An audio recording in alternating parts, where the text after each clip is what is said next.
Bonus hour number 3 underway. Thanks for sticking around with us after Seminole headlines. Appreciate you as always. We're still down here in lovely, as you can see in the background, Clearwater, Florida for this bonus hour edition. Got my man T. Lizzie to join as well.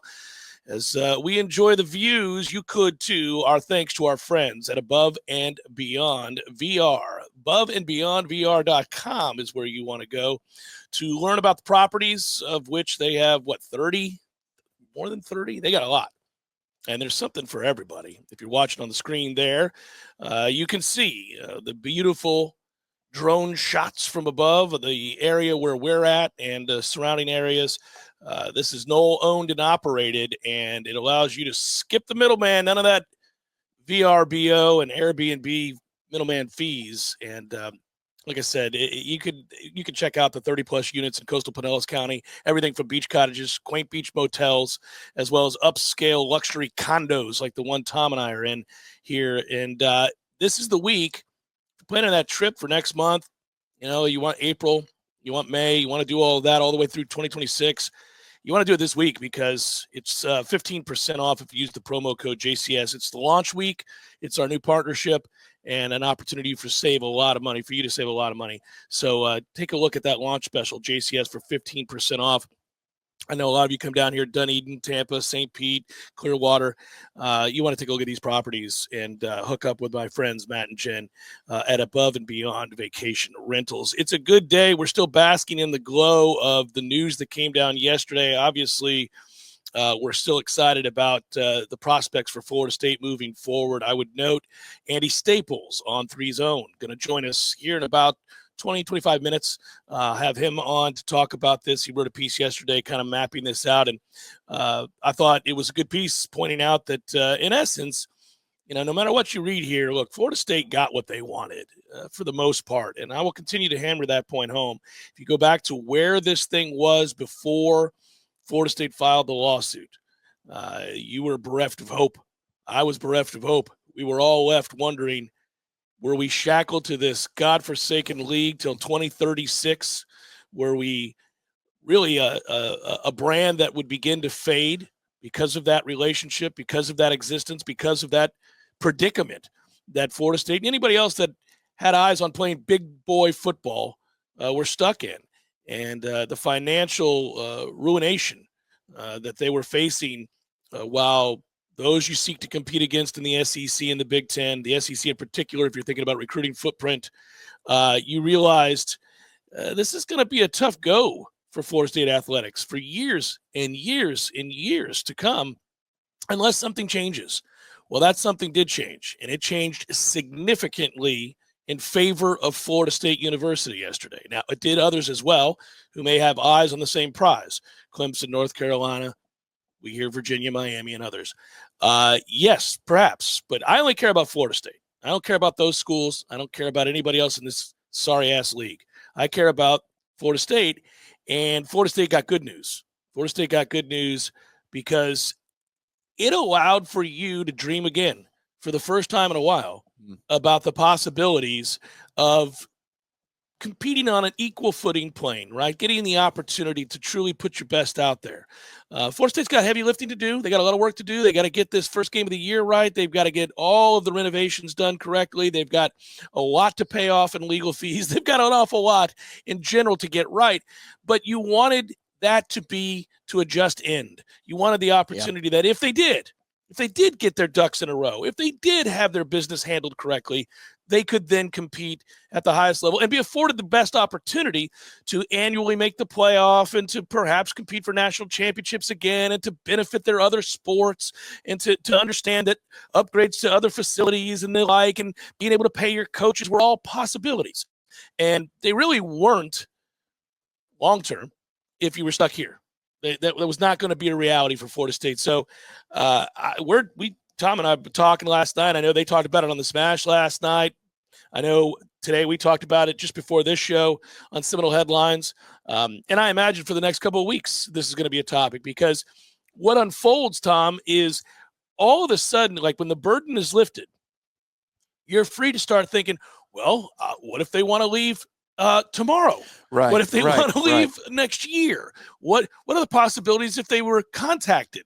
Like, might they be contacted sooner rather than later, given that they are now a free agent and a prized free agent at the very least for 2029? So you do begin those conversations now. Well, yeah, and Andy's article, he's saying that those conversations can begin in earnest in 2028. And I say, why wait?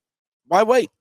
You could have the conversations. Maybe nothing comes of it until an announcement in 2028, but I'm looking at 2029/30, which is what everybody is reporting. Yeah, you know, that the GOR drops to under $100 million, all told, you know, all fees, all everything, all in cost to exit the conference is under $100 million after the 2029/30 academic year. Okay, that's the absolute latest date that we're gone. That's how how I'd prefer to frame it moving forward here, because it's cheaper to leave today, assuming that all of the boards voted the way that we assume that they're going to vote. It is drastically cheaper to leave today than it was yesterday. Drastically.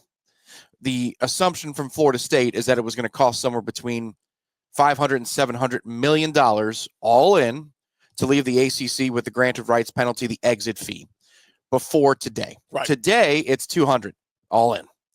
So it got a hell of a lot cheaper, and it's a sliding scale that keeps going from now until 2030. Whereas the clock ticks, it gets cheaper and cheaper and cheaper. So to me, if I'm looking at those goalposts and I'm saying, all right, it's going to get $100 or $110 million cheaper over the next 5 years, what are you costing yourself by remaining in the ACC? Right.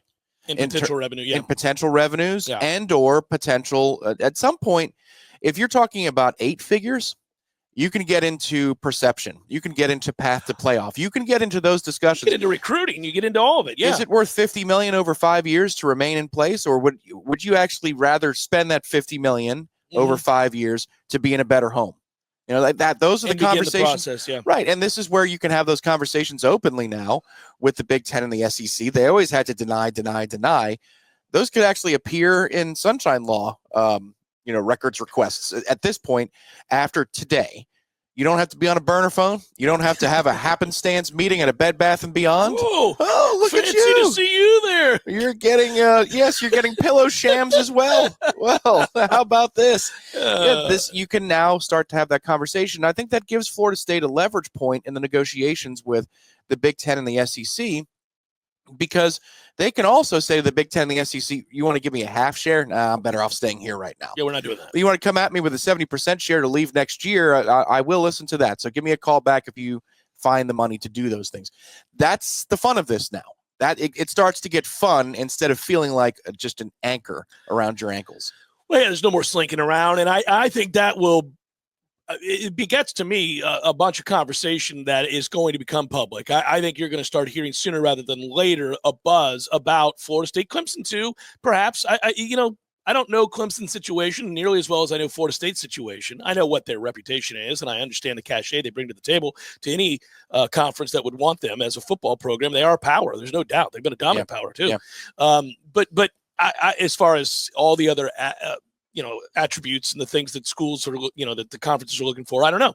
But the bottom line is this.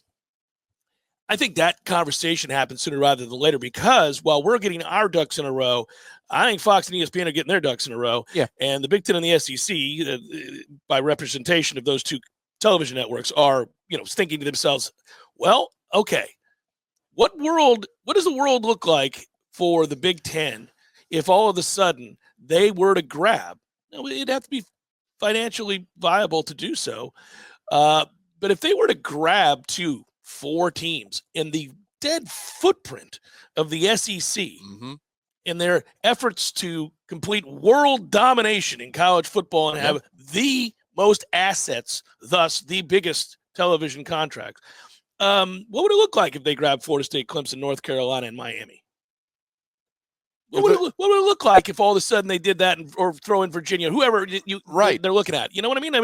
That if you're the SEC, you're thinking, well, we come to the table late. We come to the market after that Big Ten deal is done. So they're going to start talking to Florida State before that. We may have to acquiesce here. It might behoove us to go out and grab at least two of those teams. Well, I mean, read the tea leaves from before this all started, and by that I mean the legal entanglements. North Carolina was said to be, Virginia was said to be extremely valuable to the SEC. So these are SEC contacts willing to go on the record and not say, well, they're bad actors or they're immaterial to us. They were willing to say, independent of the Florida State-Clemson issue, that North Carolina and Virginia were valuable to them because they're new territories that they had not added geographically. So I think we can assume from that take that the SEC still is interested in new geography. Like that idea of a conference being interested in the value of adding new territories for their channels or for sales opportunities, frankly. You open up new markets that you can sell to a large advertiser like a Chick-fil-A or whoever.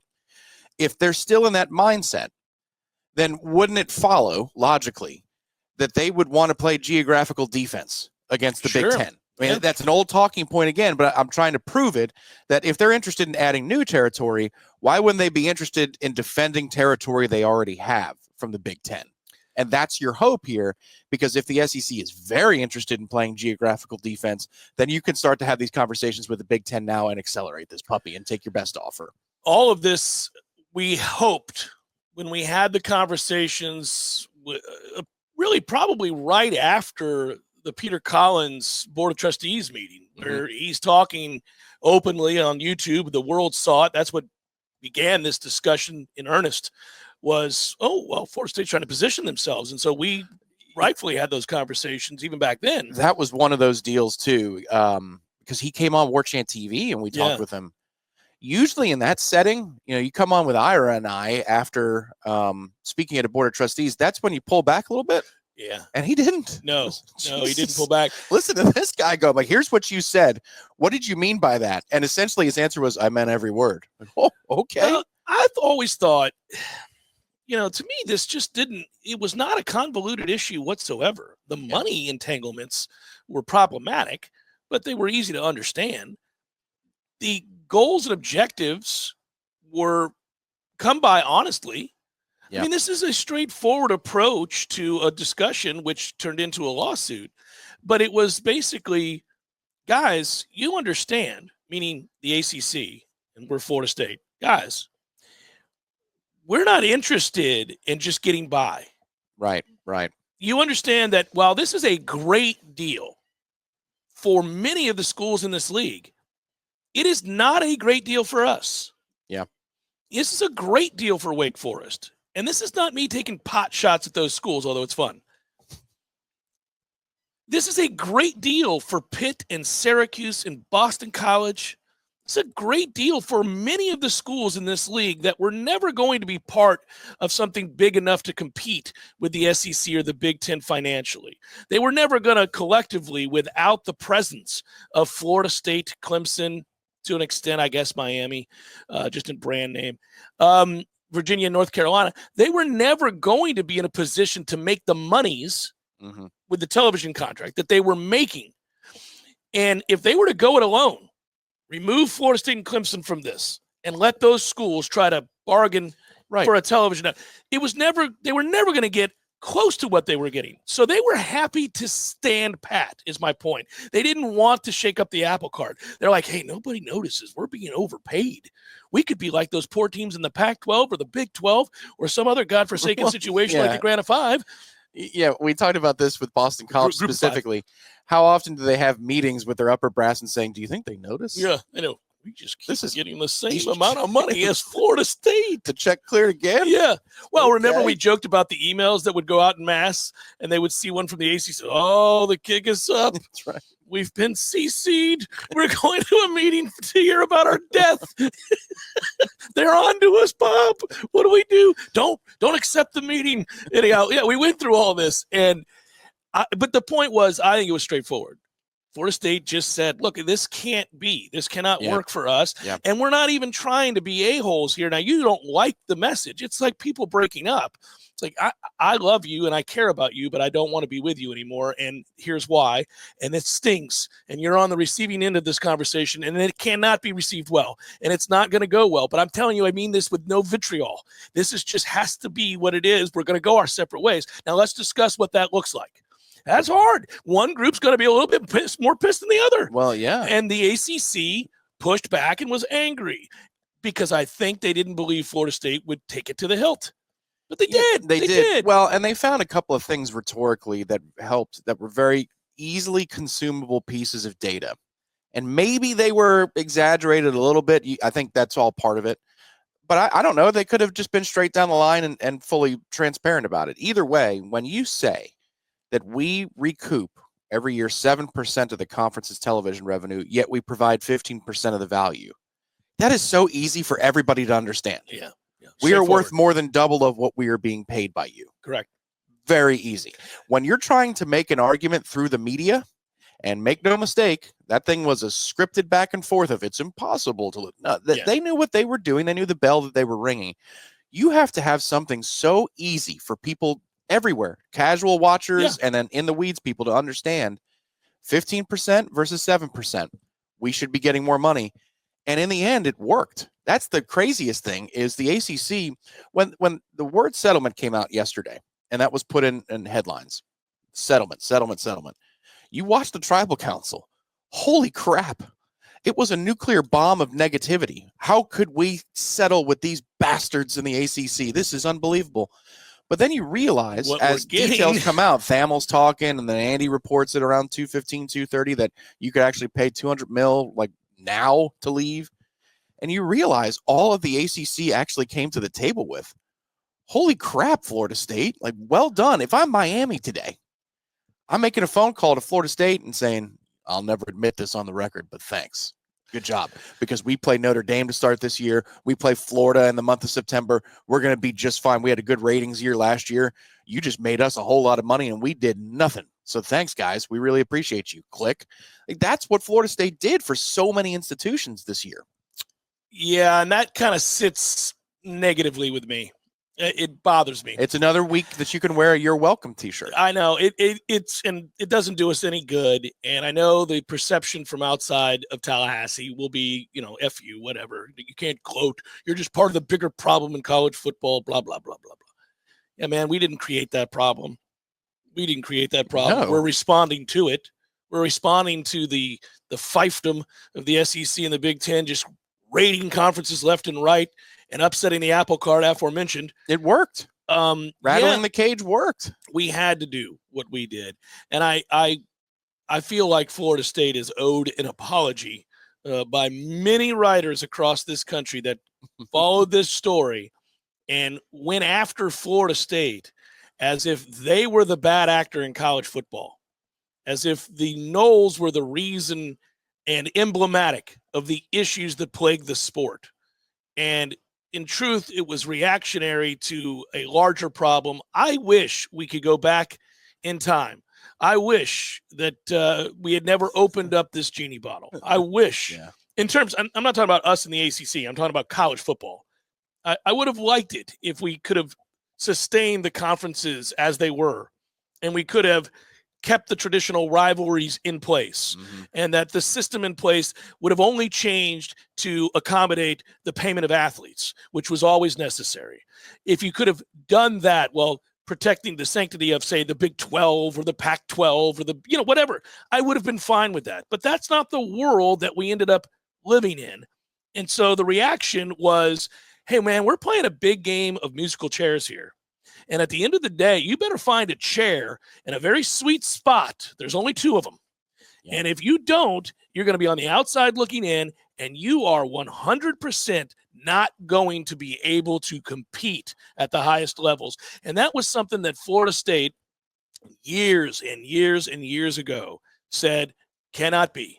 When you went all in and you renovated that stadium the first time, when the erector set became this beautiful facade of brick, and when you pushed your chips into the middle of the table for all of the upgrade and you got into the $1 million a year coach market, then you knew you were in it for the long haul. It was the lifeblood of your athletic program. It was going to be the impetus for success for all the other programs. So there was no way to sit idly by. And all they did was protect their own self-interests. And you can't blame them or anybody else that does that once you realize that the deck has been shuffled and the game has changed.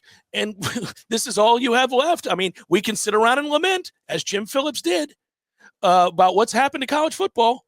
And then, hey, we're a neighborhood too. We need to be our garbage picked up. Yeah, you can do all those things. And you know what, Jim? As much fun as I've made fun of you, you're right. It sucks. It's not cool. I wish it were different, but it's not. It's not.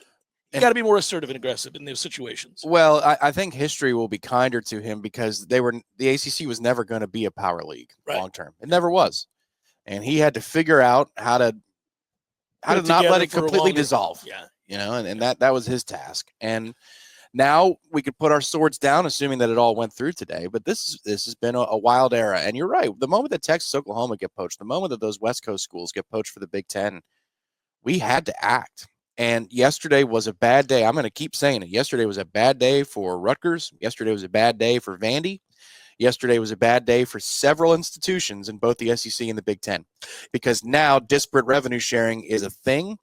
And also, if I'm looking at creating a brave new college football world, tough conversations are going to be had within the conferences about, we're going to kick your ass out and we're going to go grab these other schools. Well, that's kind of where I was going to. I thought about this last night when I laid my head on the pillow. I was like, I'd be very nervous if I were one of these schools that were grandfathered in and had no business being in that league. And they've known it. They've known it for years. They're doing the Boston College thing. They're like, can you believe we're still here? You know what grandfathers do?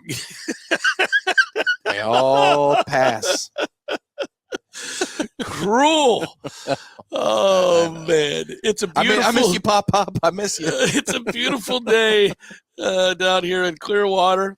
I'm sure it is throughout the coastal Pinellas County area. Everything from beach cottages, those quaint motels that you've seen from the old school days. Yeah. And of course, this, along with other luxurious condos. Launch special. It's going on right now. Those motels, they had the boat slips too at the motel, which is cool. It was really nice. Really, really nice. By the way, 18 of their properties out of the 30 plus have pools too. So there's something for everybody, for families to roll on down here. You want to book now. They're all set for you. Now, they are booked solid for March, but they're good to go April on.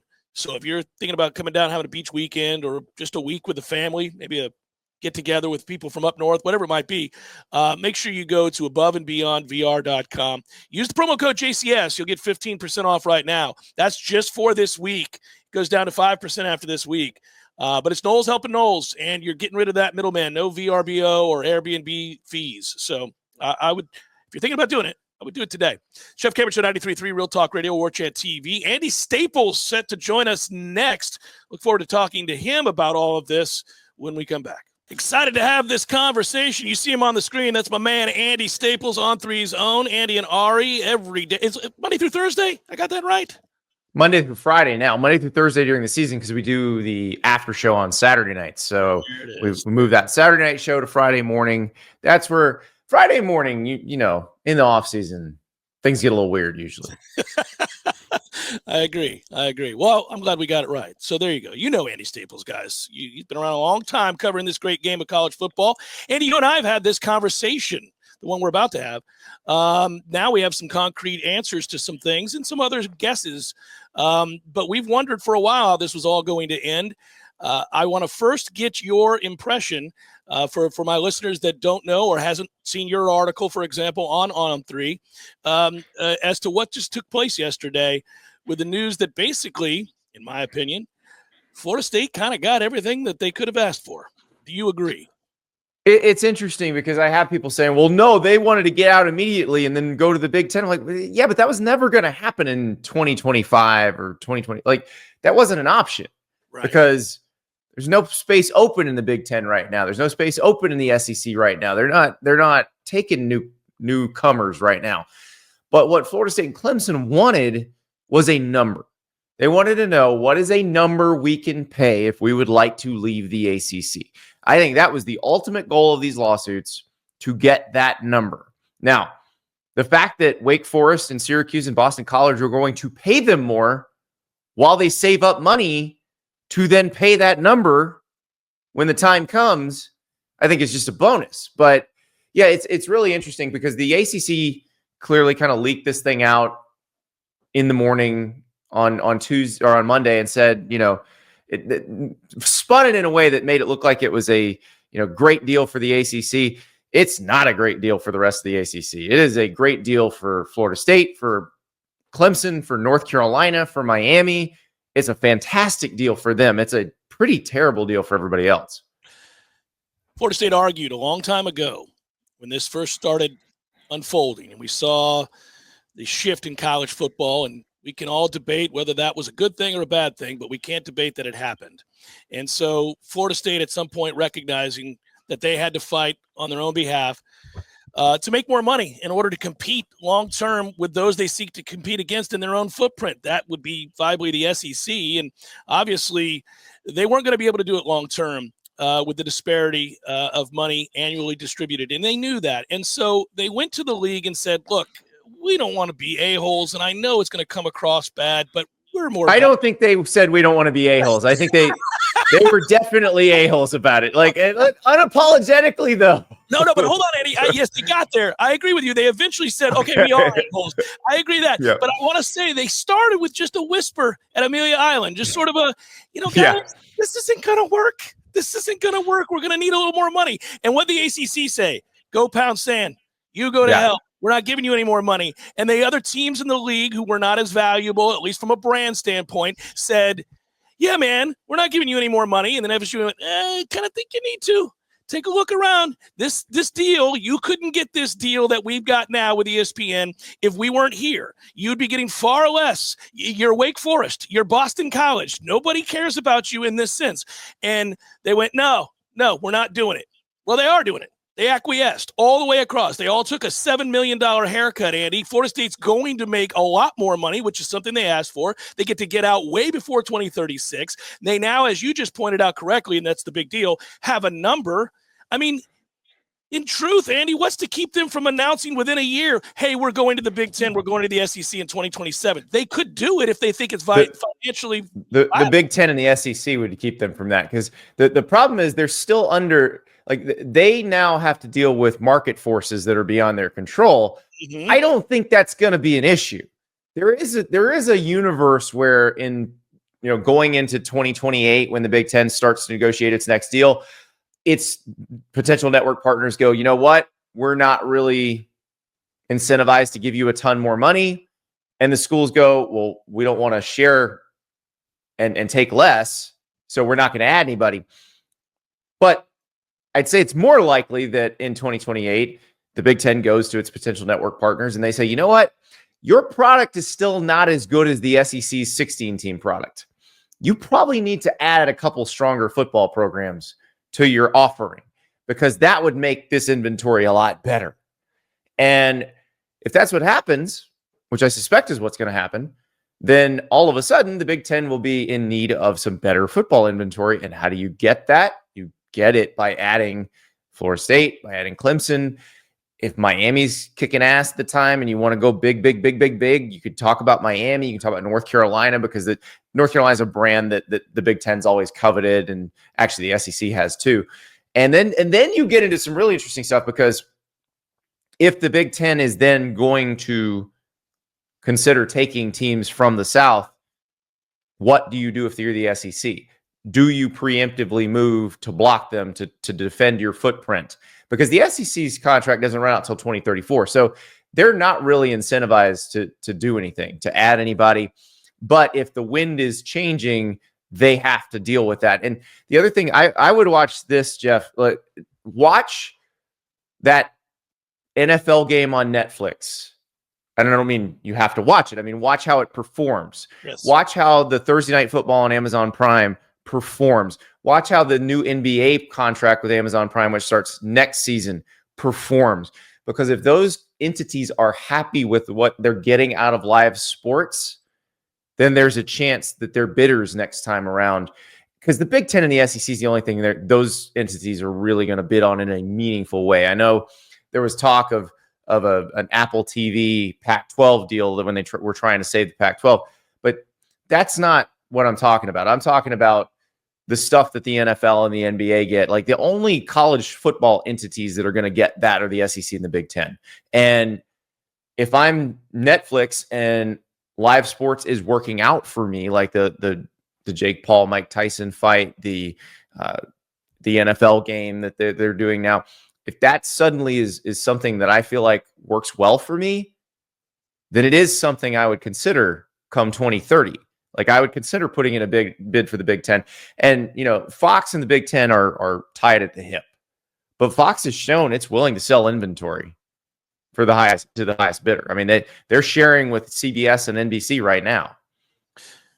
You bring up a great point about live sports really being the last bastion for all of these networks. We see this a lot, and we know where the world's going from a streaming standpoint. I contend and have for a while now that we'll reach a place at some point where the Super Bowl is behind a paywall.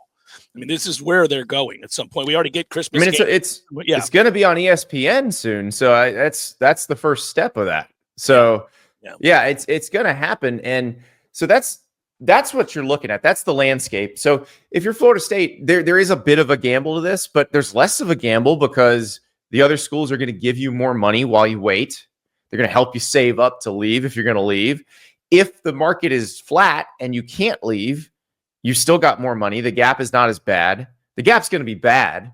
I mean, let's be real here. The Big Ten and the SEC, we haven't seen what their full distributions are with their newest deals. And also in 2 years when the new playoff deal kicks in, that gap gets even wider because they get 29. Each of them gets 29% of the playoff money, and the ACC gets 17 and the Big 12 gets 14. So it's tilted in their favor anyway. Yeah, and this is why Florida State acted when they did and kind of led the charge on all of this. You had to mitigate some of that the best you could in order to survive until you could get out or until the landscape shifted again and you found out, what was going to be what. I think at the end of the day, I've told my listeners this because still Florida State fans, they had this pipe dream of getting out tomorrow. And they're still a little frustrated that they're not out and doesn't seem likely to be out until maybe the end of 29. I said, look, if when this all started, you were told you couldn't get out, all told, for anything less than, say, 536, 600, 700 million, there were crazy numbers that were out there, and that you couldn't do it until, that there was a chance you were going to be stuck till 2036. And you were responsible for, basically you were taking home, 7%, and you were responsible for 15%. All these numbers that we know of, right? Mm-hmm. If I told you that at the end of the day, by filing this lawsuit, the ACC would acquiesce and pay you more just for being you, and then the success initiatives allow you, if you get your blank together, to make even more money if you're competitive again and not going 2-10, you have an opportunity to kind of greatly mitigate for now the monies that are obviously a disparity, and that you potentially could leave and be a free agent at the exact moment where being a free agent matters. You would take that. You would take that. I mean, of course. It's right, Andy. It's not a coincidence that you can be free and clear for less than 100 million in 2029. That's what, at the end of 29. That's the dream. Mm-hmm. It is, and that's the thing that the people who don't really understand how this works are the ones that are saying, well, you didn't really win anything, or they're the frustrated Florida State fans going, well, we got to turn this deal down. I saw that on the Warchant message board yesterday. Like, we got to turn this deal down. No, you don't. No, this is a great deal for Florida State. I mean, Florida State and Clemson kicked the crap out of the ACC in this case. Like, beat their ass. If we're talking about it like we were talking about a game, this would be a 40-point blowout. Andy, I have a quick question. This result. We're on the same page here. I agree, but I got to ask you this because I thought about this yesterday when this came out. I couldn't believe what I was reading, couldn't believe what I was hearing, right? Every paragraph I digested, I kind of, this is a win. Guys, it's an unmitigated win. And I was thinking about that in those terms, and I was jotting my notes down for the show later, and I was thinking to myself, I know I'm biased, so let me look at this again. And I read it again, and I went, no, guys, this is a massive win. And I envisioned the moment.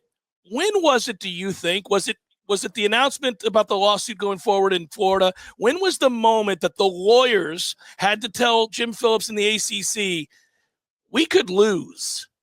That's when I think it was, when the Florida Supreme Court said the case would continue, because that's the part that I'm not sure people understood, because I had people ask me, why would the ACC agree to this? Because the ACC's worst case scenario is so much worse than Florida State and Clemson's worst case scenario.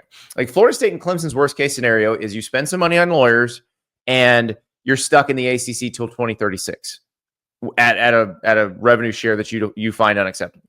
Like, that is the worst thing that could happen. Nobody's folding up their tents if that happens. Like, Florida State and Clemson are not shutting down their athletic departments if that happens. So, like, their worst case is actually not that bad. The worst case for the ACC was you lose any of these cases, whether it's the one in Florida, the one in South Carolina, or one of the two in North Carolina, then everybody can leave for nothing. Like, you cannot afford to lose that. Yeah. Can you imagine that phone call? Jim Phillips has the presidents of the other programs on this huge Zoom call. Yeah, guys, we could lose. We're going to go ahead and settle, and you're going to have to take a $7 million haircut because we don't have an alternative.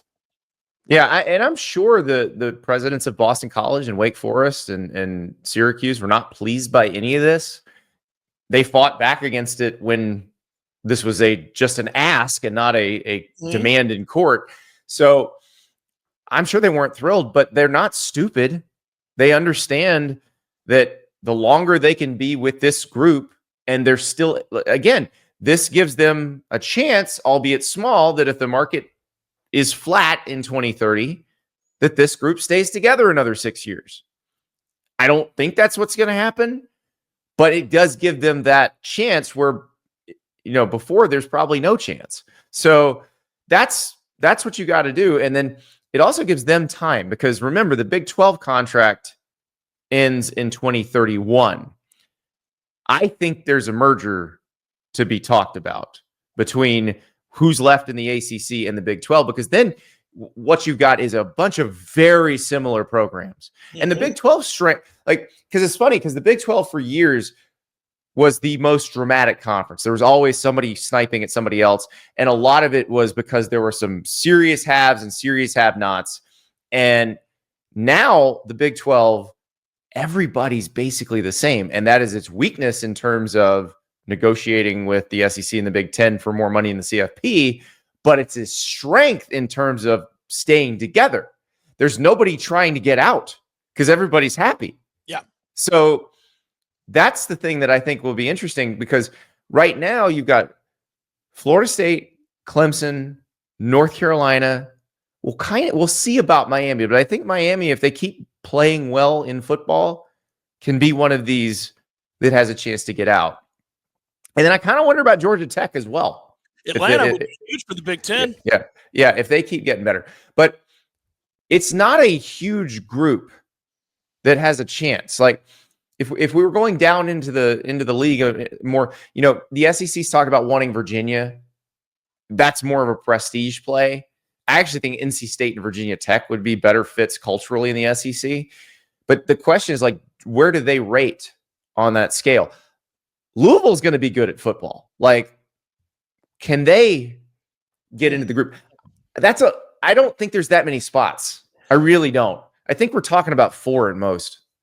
Final question, Andy, because this stood out to me yesterday and I jotted it here in my notes. Do you think Alabama, Texas, Michigan, Ohio State took notice yesterday that a precedent is established now for being paid more for brand value?